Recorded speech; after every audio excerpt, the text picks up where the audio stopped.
اختیار ہے، مگر یہ جو 4 چیزوں سے پناہ مانگنا ہے، اللہم انی اعوذ بک من عذاب القبر مثلا، کہ یہ اللہ تعالیٰ میں عذاب قبر سے پناہ مانگتا ہوں، تو یہ جو 4 چیزوں سے پناہ ہے یہ ضروری ہے، مگر اس کو بہت کم لوگوں نے یاد رکھا ہوا ہے۔ بالآخر مسجد میں نے تو تجویز دی کہ مجھے اندازہ نہیں تھا جب میں مثال دے رہا تھا کہ اتنے لوگوں کے لیے یہ پرابلم ہے، لہٰذا بورڈ پر یہ دعا لکھ دی جائے اور جو بھی آدمی آئے وہ اس کو پڑھ لے، یاد کرے۔ اس کا معنی یہ کہ بہت سارے ایسے ہمارے بھائی بھی بہنیں بھی جو نماز تو پڑھ رہی ہیں مگر ان کو یہ پتہ نہیں کہ یہ بھی پڑھنا چاہیے۔ کیوں نہیں معلوم؟ اس لیے کہ بچپن میں یہ دعائیں نہیں سکھائی گئی۔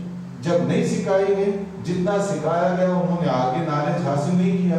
نتیجہ یہ ہے کہ بچپن کی ہی نماز چلی آ رہی ہے، حتیٰ کہ عمر گزر گئی مگر وہی نماز چل رہی ہے۔ اگر ہم علم حاصل کریں، تھوڑا سا علماء سے بیٹھیں، پوچھیں، تو یہ ساری چیزوں کا اس کے اندر اضافہ ہو سکتا ہے۔ یہ ایک میں نے مثال دی ہے، ایسی بعض چیزیں ہیں جو نماز کے اندر ضروری ہیں مگر ہم نہیں کرتے اس لیے کہ معلوم نہیں۔ اس کے لیے کسی معتبر عالم کے ساتھ بیٹھ کر یا تو ہم ایک بار نماز سنا دیں اس کو کہ میں جو نماز پڑھتا ہوں وہ یہ ہے، تاکہ اس میں کوئی کمی بیشی ہے یا اصلاح طلب پہلو ہے تو وہ اس کو دور ہو سکے۔ اور نماز کے اندر خشوع کے لیے کچھ ظاہری آداب بھی ہیں، جیسے حدیث میں بتایا گیا۔ ظاہری آداب کیا ہیں نماز کے اندر؟ وہ خشوع اور وہ کیفیت پیدا کرنے کے لیے کہ نماز سے پہلے آدمی جو ہے اگر وضو کی ضرورت ہے تو وضو کر لے۔ مطلب یہ ہے کہ اگر ٹوائلٹ جانے کی ضرورت ہے اس کو روک کر نماز ادا کرنا یہ درست نہیں، کیونکہ اس سے آدمی کی توجہ نہیں رہے گی نماز کی طرف، کنسنٹریٹ نہیں کر سکے، فوکس کر کے نماز نہیں پڑھ سکے۔ اس کے لیے شریعت یہ کہتی ہے کہ پہلے آپ ٹوائلٹ سے ہو آئیے، فریش وضو کیجئے، پھر نماز پڑھیے۔ لیکن یہاں پر بھی کمزوری کیا ہوتی ہے، بعض لوگ صرف ایک وضو بچانے کے لیے اسی حالت میں نماز کے لیے ٹھہرتے ہیں۔ اب ان کی کوشش ہے کہ جلدی سے جلدی نماز ختم کرے، تو یہ پھر خشوع کیسے پیدا ہوگا؟ اسی طریقے سے کہا گیا کہ جب مثلا اذا حضر العشاء والعشاء فابدؤوا بالعشاء، ایک حدیث ہے، اس کا مطلب یہ ہے کہ جب رات کے کھانے کا، عشاء کہتے ہیں رات کا کھانا، ڈنر، کہ رات کے کھانے کا وقت ہو جائے اور نماز عشاء کا بھی وقت ہو جائے تو پھر کیا کرو تم؟ پہلے کھانا کھا لو اور اطمینان سے نماز ادا کرو۔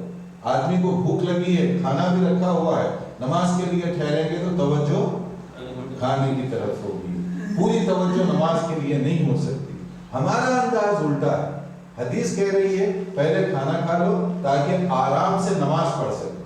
ہمارا انداز کیا ہے؟ لوگ کہتے ہیں جلدی جلدی نماز پڑھ لو، آرام سے کھانا کھائیں گے۔ بس الٹا ہو کہ ہم جو ہے جلدی جلدی کھانے کی طرف، نماز کی طرف جلدی جلدی تاکہ آرام سے کھانا کھا سکے، تو اس سے منع کیا گیا۔ اسی طریقے سے اگر آپ نماز کے لیے ٹھہریں تو ایسی چیزیں جیسے سینریز وغیرہ، پکچرز، کوئی ایسی چیز ہے جس سے توجہ ادھر ادھر ہوتی ہو تو اس سے منع کیا گیا، کیونکہ نماز میں پھر وہ توجہ بڑھ جائے۔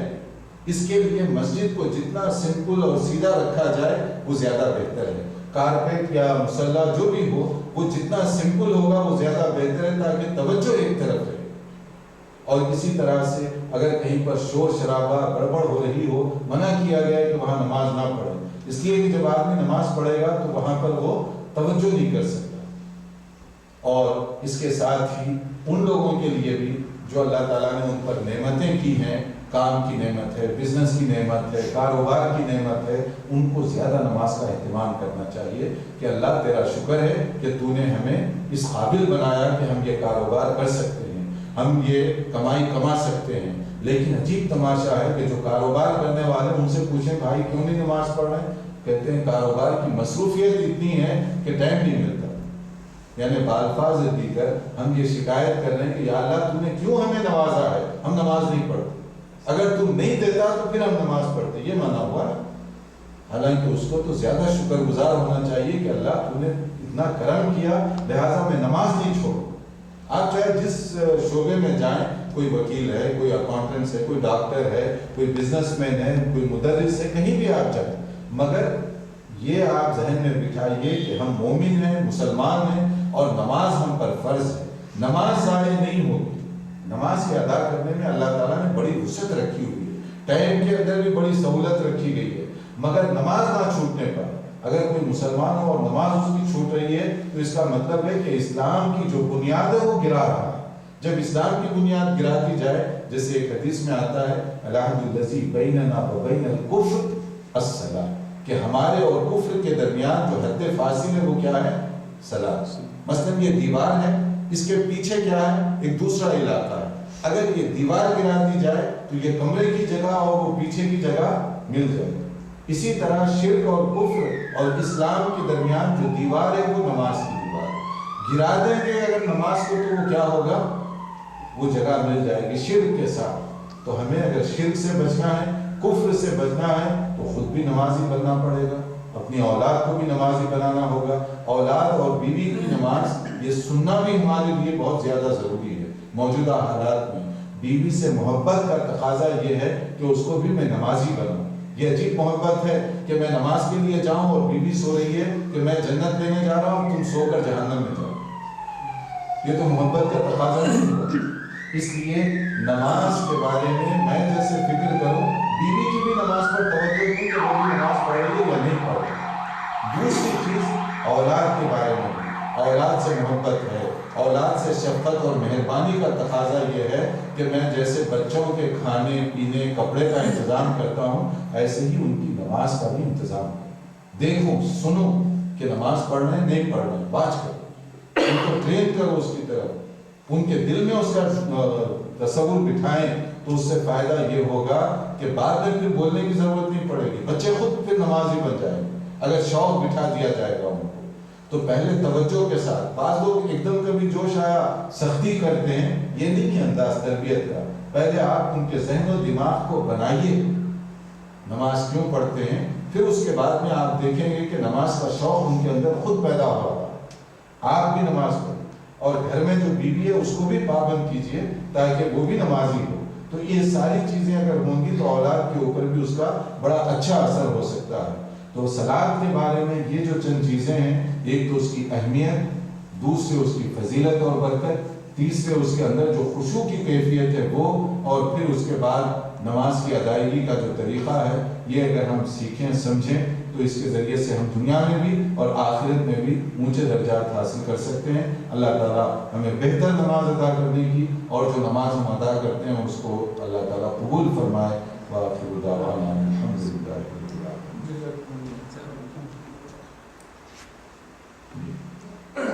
How important is Rafa al-Yadayn in the prayer, and do we receive more reward, more sawab if we do it? دیکھیے بھائی، اصل میں رفع الیدین کے بارے میں کہ نماز کے اندر کتنی اس کی زیادہ اہمیت ہے یا ضرورت ہے، پہلی چیز تو یہ ہے اس کے لیولز ہیں۔ پہلی چیز، جو آدمی نماز نہیں پڑھتا، آپ اس کو لگائیے نماز کی طرف کہ بھائی تم نماز پڑھ لو، اس کو یہ مسائل نہ بیان کیجیے، بلکہ اس کو بتائیے کہ 5 نمازیں فرض ہیں، وہ نماز پڑھنا شروع کر دے۔ پھر اس کے بعد جو آدمی نماز پڑھنا شروع کر دے، پھر آپ اس کو بتائیے کہ نماز کا طور طریقہ کیا ہے۔ تو یہ لیولز ہیں، level number 1، level number 2، level number 3، اسی اسٹیجز لیول سے اگر ہم جائیں گے تو اس کا زیادہ فائدہ ہوگا۔ رفع الیدین کا جہاں تک مسئلہ ہے، ایک بار یہ تو سب کا اتفاق ہے کہ تکبیر تحریمہ کے ساتھ یہ کرنا چاہیے، اس کے اندر کوئی آرگیومنٹ نہیں ہے، چاہے حنفی ہو، شافعی ہو، مالکی ہو، اہل حدیث ہو، کوئی بھی ہو، وہ سب کا اتفاق ہے کہ پہلی بار یہ اٹھانا ضروری ہے۔ اس کے بعد یہ ہے کہ آپ رکوع میں جاتے ہوئے اور رکوع سے اٹھتے ہوئے کہ کس طریقے سے آپ کریں گے رفع الیدین۔ تو مختلف احادیث کو اگر آپ سامنے رکھیں، جس کا تذکرہ مختلف صحیح احادیث میں ہے، جیسے صحیح بخاری، صحیح مسلم، ابو داؤد، ترمذی، نسائی، ابن ماجہ، صحیح ابن خزیمہ، مسند احمد بن حنبل اور موطا امام مالک وغیرہ وغیرہ، اس کے اندر جو چیز سامنے آتی ہے کہ بہت ساری احادیث یہ ہیں کہ یہ کرنا چاہیے یا کرنے تو یہ بہتر ہے، مگر یہ واجبات یا فرائض میں سے نہیں ہے کہ اگر آپ یہ کہیں کہ نہ کرے تو نماز نہیں ہوگی، ایسے نہیں ہے۔ اگر کوئی آدمی کرتا ہے تو اس کو ایکسٹرا اس کا ثواب مل جائے گا، کیونکہ نبی صلی اللہ علیہ وسلم کا جو آخری عمل بتایا گیا، آخری دور کا، جو وہ صحابہ جو آخری زمانے میں مسلمان ہوئے، انہوں نے یہی کیفیت بتائی کہ آپ اس پر عمل کرتے رہے۔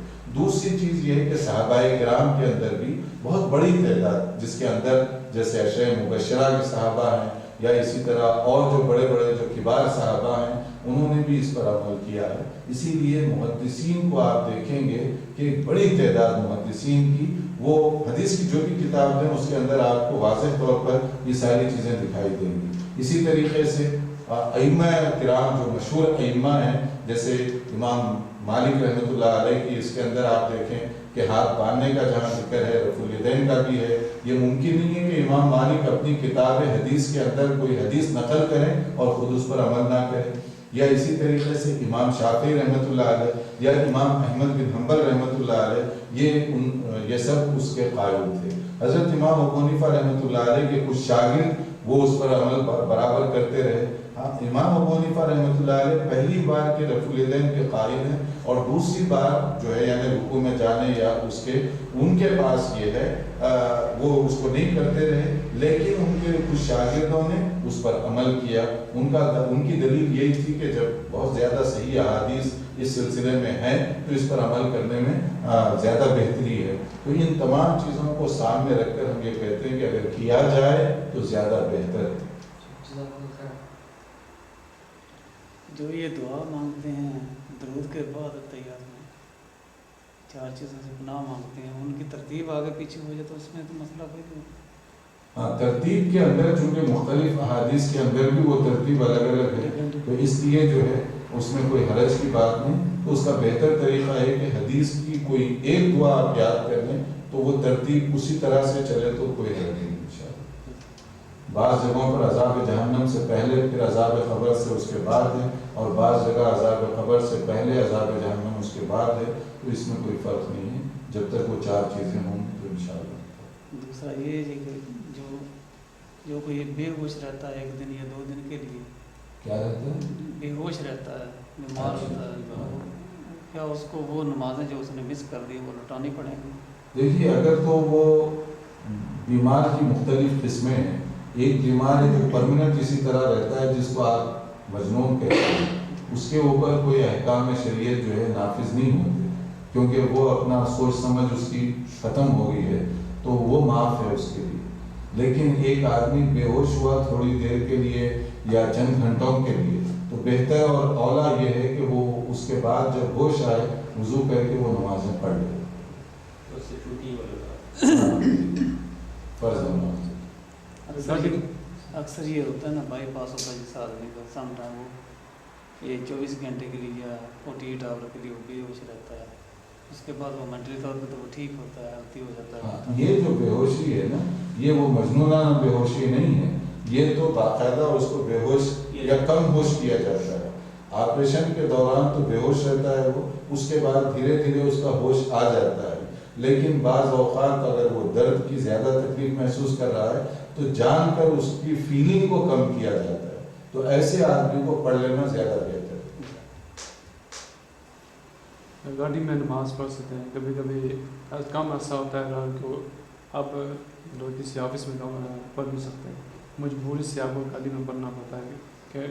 دیکھیے یہ جو ہے نا حالات کے اوپر ہے. جنرلی تو یہ ہے کہ آپ اگر زمین